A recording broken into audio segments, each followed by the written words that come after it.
Jadi kalau bicara soal meditasi, sebenarnya secara pribadi saya ini tipe orang yang agak kesulitan kalau harus diminta untuk mengajar meditasi, terutama kalau mengajarnya secara massal.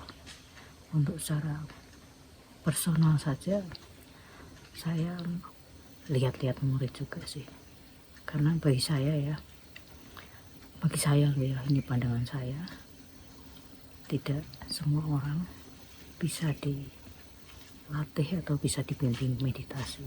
Itu menurut pandangan saya pribadi, nggak tahu guru-guru lainnya atau para pakar meditasi yang lainnya. Jadi ketika orang datang untuk latihan meditasi, mereka itu sudah datang dengan berbagai backgroundnya. Ada yang ketika datang dia masih sama sekali belum paham meditasi, benar-benar murni dan masih kosong. Dan bagi saya justru yang seperti ini lebih mudah untuk dilatih daripada yang sudah ahli retret, yang sudah ibaratnya itu rajin retret sana sini ya. Itu lebih sulit untuk ditangani, apalagi kalau tipe orang-orang yang ahli teori. Karena ada juga yang datang itu dia memang saking hafalnya teori sehingga dia sendiri malah nggak bisa praktek. Jadi macam-macam ya. Nah, sedangkan untuk meditasi ini sendiri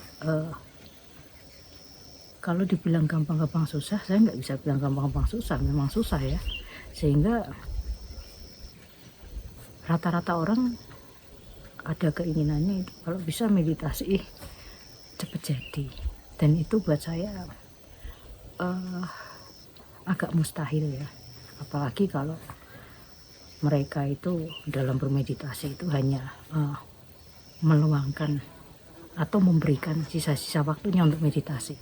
Sedangkan mereka aja yang sudah rajin retret atau mungkin sudah di pusat meditasi bertahun-tahun aja belum tentu hasil.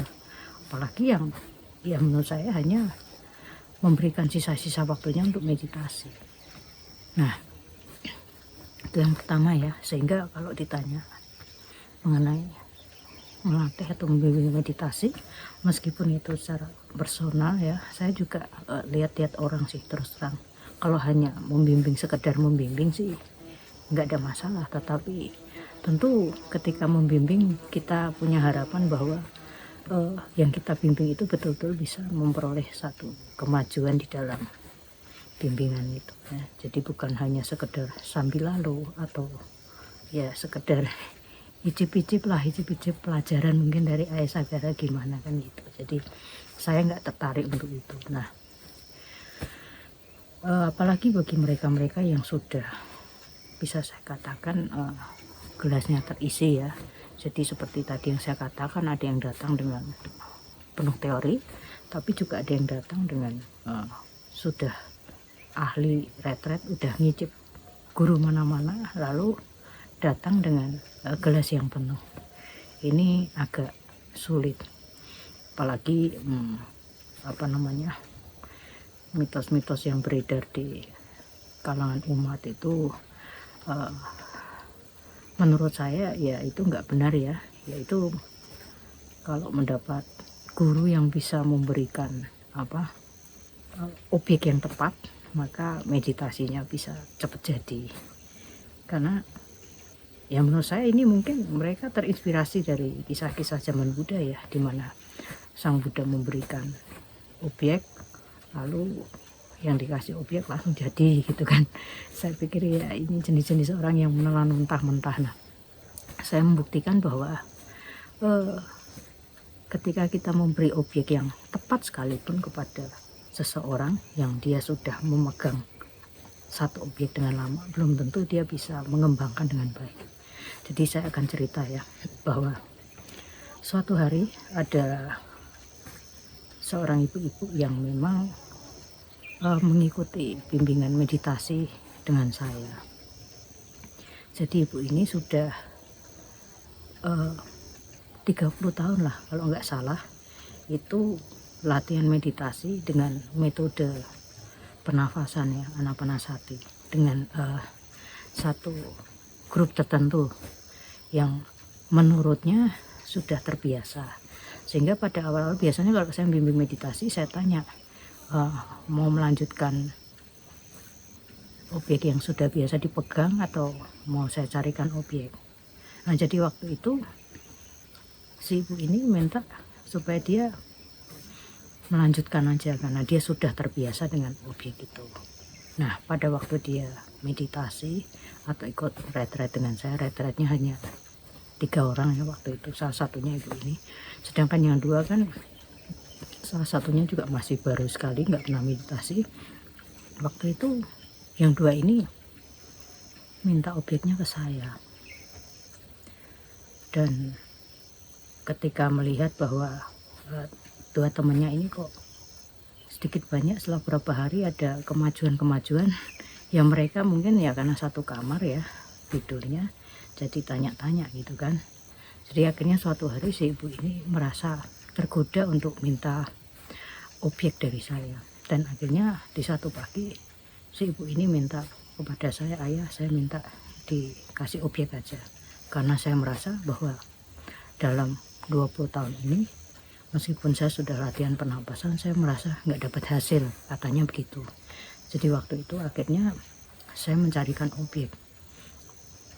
Jadi saya bilang sama si ibu ini, Bu, sepertinya ibu lebih cocok ya, mungkin ya, yang bisa dilatih dengan baik juga itu objek suara, saya bilang gitu. Jadi objek suara itu biasanya kalau saya melatih orang, saya mengizinkan mereka untuk mendengarkan, mau pakai headset juga boleh, mau lagu-lagu Buddhis juga boleh, atau suara apapun ya, tetapi fokus di suara itu. Jadi saya ngomong gitu, sepertinya ibu cukup cocok dengan ini objek suara ya. Biasanya diawali dari dengan menggunakan yaitu suara, mau pakai headset juga boleh, tapi nanti lama-lama itu kan suara itu kan bisa muncul sendiri meskipun tanpa pemancing. Nah, jadi waktu itu rupanya begitu saya ngomong sama si ibu ini, rupanya ibu ini bilang gini, oh ya, sepertinya saya sering ini memang cocok dengan itu, karena dia sering kan, dia sangat senang dengan mendengar lagu-lagu Buddhis itu kan, dan dia sering ya, saking senangnya dia sering bisa mendengar suara lagu Buddhis itu dengan nyata, tanpa dia memasang lagu gitu kan. Jadi waktu itu terus akhirnya dia merasa, oh ya berarti ini ayah kasih objeknya cocok lah. Jadi akhirnya dia pindah ceritanya ya ke objek itu.